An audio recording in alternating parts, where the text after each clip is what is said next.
had that discipline us all the time. You know, the slightest thing you do, you have your canes. Yeah.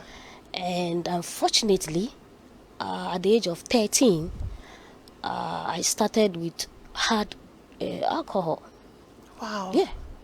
You know, those days my mom used to have a small drinking spot with alcohol and lye soup and a whole lot. And I started tasting it. Okay. Which mom and dad were not aware. Why? Because I didn't have that kind of relationship with them. Okay. Even though the discipline was there, the mom and dad were available, but that kind of like, let's relate, was not there. Okay. So to approach and say, okay, this is what I'm going through, was very difficult. Because I know at the end of the day, dad is going to beat me, mom is going to beat me. So I want to keep it to myself. Okay. Then I'll rather confide in my friends. So at the age of 13, I started with alcohol. It was really hard. From there, I moved to nightclub in my village.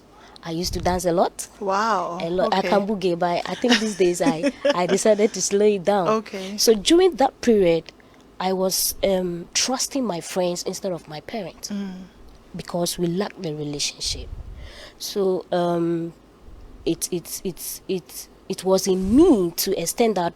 I completed my GSS and I failed. So they have to send I and my twin brother back to GSS again. And the same attitude, the same drinking was just coming up like that.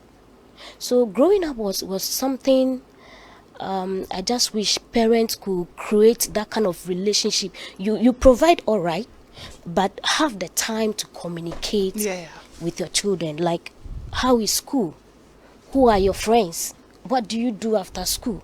Are you always available? I lacked those things. So my life began to mess up at the age of 13. Wow, okay. Throughout the secondary school.